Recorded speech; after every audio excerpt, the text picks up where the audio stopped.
दोस्तों स्वागत है आप सभी का आपके अपने YouTube channel Pandey ji technical 2.0 में। और आज के इस वीडियो के माध्यम से हम आपको बताने वाले हैं यूपी पॉलिटेक्निक की स्कॉलरशिप के बारे में।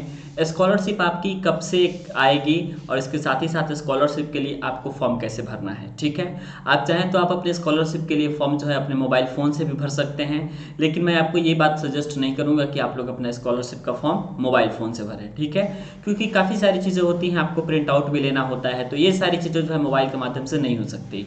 लेकिन जनरली बात कर ले तो आप लोग भर सकते हैं, इसमें कोई बहुत बड़ी बात नहीं है। तो स्कॉलरशिप को भरने के लिए बिल्कुल स्टेप बाय स्टेप आपको प्रोसेस बताया जाएगा।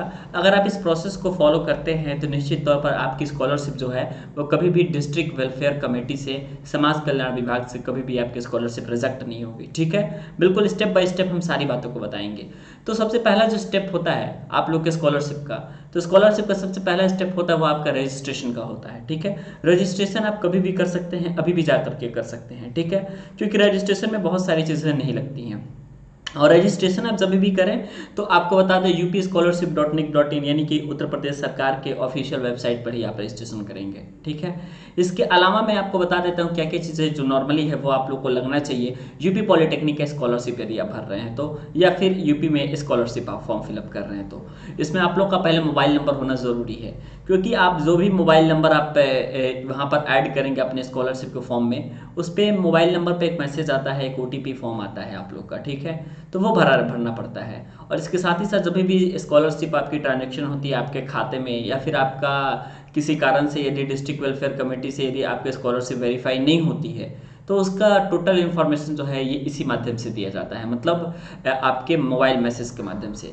इसके साथ ही साथ जन्म प्रमाण पत्र, इसके अलावा बैंक का नंबर, आधार कार्ड नंबर, आय प्रमाण पत्र, जाति प्रमाण पत्र और निवास प्रमाण पत्र, ये आपका पुराना नहीं होना चाहिए। ठीक है, इसके साथ ही साथ आप लोग की फीस की रसीद भी लगेगी, जो भी फीस आपने रिसेंटली में जमा किया है। यदि आप पॉलिटेक्निक कर रहे हैं तो 10,370 रुपये की रसीद जो आपने जमा की है, या फिर जो आपने 3,000 रुपये फीस की रसीद जमा की है, दोनों के दोनों लगेंगे। ठीक है, इसके अलावा यदि आप हॉस्टल में रहते हैं तो आपके हॉस्टल की फीस लगेगी। ठीक है, ये सभी चीज़ें आपके पास होनी ज़रूरी है। इतना सारा चीज़ यदि आपके पास रहता है तो नॉर्मली आप रजिस्ट्रेशन के प्रोसेस को कंप्लीट कर पाएंगे, जिसमें आपको दो चीज़ें मिलेंगी। ठीक है, पहला चीज़ मिलेगा आपका रजिस्ट्रेशन नंबर और दूसरा मिलेगा रजिस्ट्रेशन नंबर का पासवर्ड। ठीक है, रजिस्ट्रेशन नंबर और पासवर्ड अगर आपको मिल गया तो बाकी सारा स्कॉलरशिप का फॉर्म आप फिल कर देंगे। ठीक है, उसके पश्चात आप लोगों को क्या करना है मैं आपको बताता हूँ। स्कॉलरशिप को जो फॉर्म भरते हैं तो उसमें जो पहला स्टेप होगा, पहला स्टेप स्कॉलरशिप का फॉर्म भरने का वो होगा कि सेलेक्ट करना है कि आप हिंदू है या फिर मुस्लिम है। उसके पश्चात आपको अपनी कम्युनिटी सेलेक्ट करनी है, कम्युनिटी मतलब कि जनरल, OBC, SC ST में आप कौन से कैटेगरी से हैं। ठीक है, उसके पश्चात आपके पिताजी का नाम डालना है, उसके बाद आपको माताजी का नाम डालना है सीधे से। उसके अलावा आपको आधार कार्ड का नंबर वगैरह फिल करना है।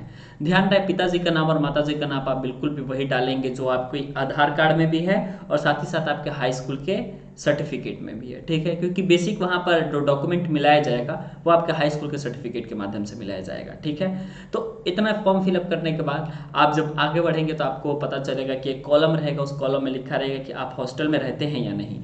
यदि आप हॉस्टल में रहते हैं तो यस करना है, नहीं रहते हैं तो नो करना है। तो यदि हॉस्टल में यदि आप रहेंगे तो एक बेनिफिट ये रहेगा कि 3,000 रुपये एक्स्ट्रा आप लोगों के आ जाएंगे। ठीक है, उसके पश्चात आप लोगों को मैं बता देता हूं कि कॉलेज चुनना है। ठीक है, कॉलेज चुनने के लिए आपको दो ऑप्शन दिखाई देगा। ठीक है, पहले आपको राज्य का नाम भरना है, उसके बाद जिले का नाम। जिले में आप क्लिक करेंगे तो आपके जितने पॉलिटेक्निक कॉलेज हैं यहाँ पे 10 12 जो भी आपका कॉलेज है, जितने कॉलेज है सबकी लिस्ट आ जाएगी।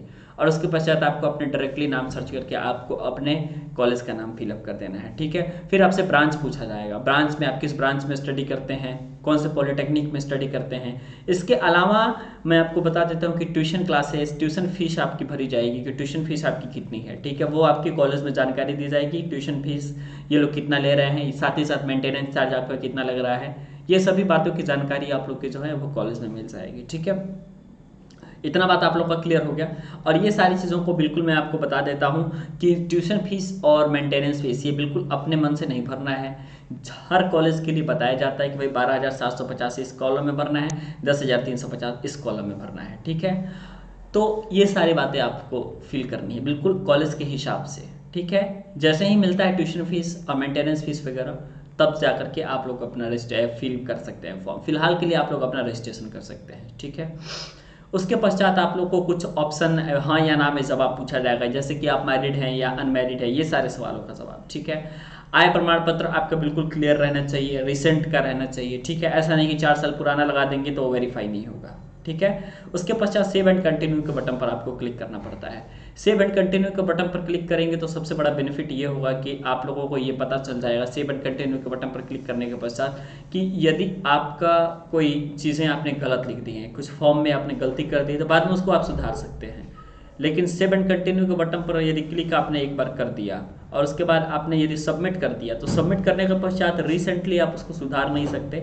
लेकिन यदि स्कॉलरशिप में सुधार की तारीख आती है तो उसके पश्चात आप लोग वहाँ पे सुधार सकते हैं।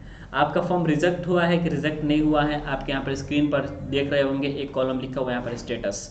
इस स्टेटस वाले कॉलम पर क्लिक करेंगे। जैसे यहाँ पर स्टेटस लिखा हुआ है 2020-21 के स्टेटस पे मैंने क्लिक करा तो कुछ इस तरीके का आएगा इंटरफेस, जिसमें आपको रजिस्ट्रेशन नंबर और डेट ऑफ बर्थ डालना होगा।